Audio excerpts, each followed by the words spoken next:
Hello दोस्तों, मेरा channel horror haven में आपका स्वागत है। मेरा इस चैनल में आपको भूत या हॉरर कहानियां मिलेंगी, लेकिन मेरे दोस्त कहानी देखने से ज्यादा सुनने में मजा है। इसलिए मैं आप सबके लिए सुनाने वाला ही कहानियां लाया हूं। आप सबको मेरा चैनल अच्छा लगा तो लाइक, शेयर, सब्सक्राइब करें। चलिए कहानी शुरू करते हैं। मयंक एक मल्टीनेशनल कंपनी में ब्रांच मैनेजर की जॉब करता था।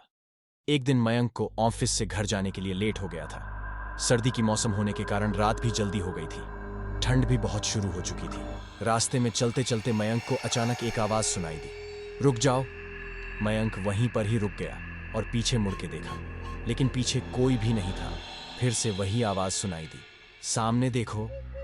जैसे ही मयंक ने सामने देखा तो उसे जमीन पर कुछ चमकती हुई चीज दिखाई दी। मयंक दौड़ के उस चीज के पास गया और देखा तो यह कोई साधारण चीज नहीं थी, बल्कि एक चमकता हुआ हीरा था। उसने वह हीरा अपने हाथ में लिया।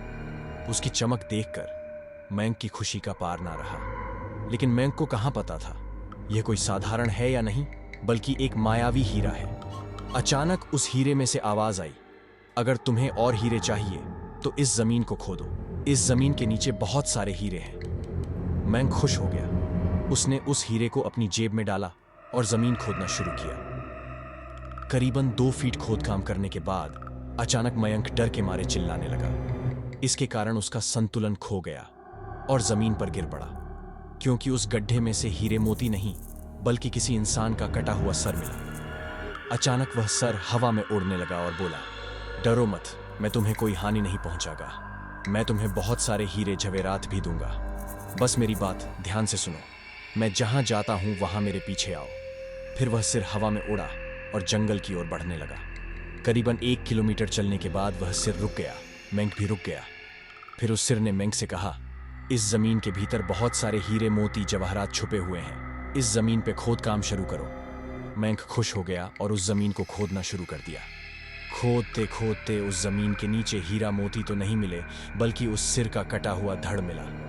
उस सिर ने कहा, अब तुम्हें एक आखिरी काम करना है, उसके बाद मैं तुम्हें माला माल कर दूंगा। तुम्हें कहीं से भी एक लोटा खून लाना होगा।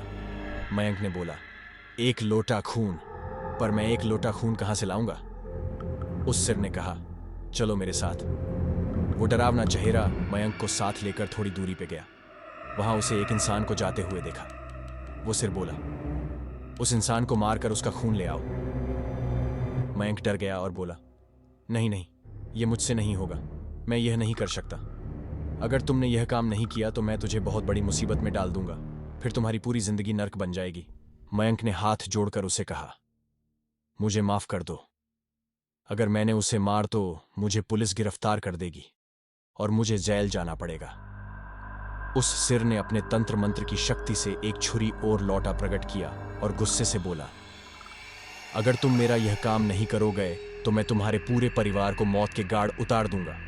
मयंक ने मजबूरी में आकर उस आदमी को मार डाला और उसका खून लेकर उस सिर के पास गया। वो सिर खून को देखकर बहुत खुश हुआ और बोला, यह खून मेरे शरीर पे डाल दे। उस सिर के कहने पर मयंक ने खून को उसके शरीर पे डाल दिया।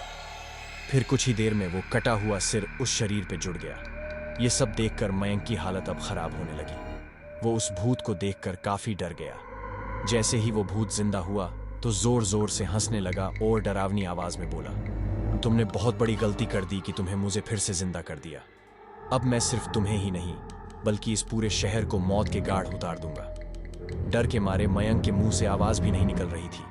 वो अपने जान बचाने के लिए वहां से दौड़ा, लेकिन उस भूत ने छलांग लगाकर मयंक को जमीन पे गिरा दिया और बोला, मुझे बहुत भूख लगी है, अब मैं तुम्हारा मांस खाऊंगा। जैसे ही उस भूत ने मांस खाने के लिए आगे बढ़ा कि तुरंत ही उसका सिर धड़ से अलग हो गया। मयंक समझ नहीं पाया कि आखिर यह चमत्कार हुआ कैसे।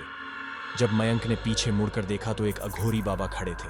उस अघोरी बाबा ने कहा, जब तुम उस आदमी को मारकर उसका खून ले जा रहे थे तभी मैंने देख लिया था और समझ गया कि कुछ तो बुरा होने वाला है। इसीलिए मैं तुम्हारे पीछे पीछे यहां तक चला आया और मैंने अपनी मंत्र की शक्ति से उस भूत को फिर से मार दिया। अब तुम निश्चित होकर अपने घर जाओ, अब तुम पर कोई खतरा नहीं है।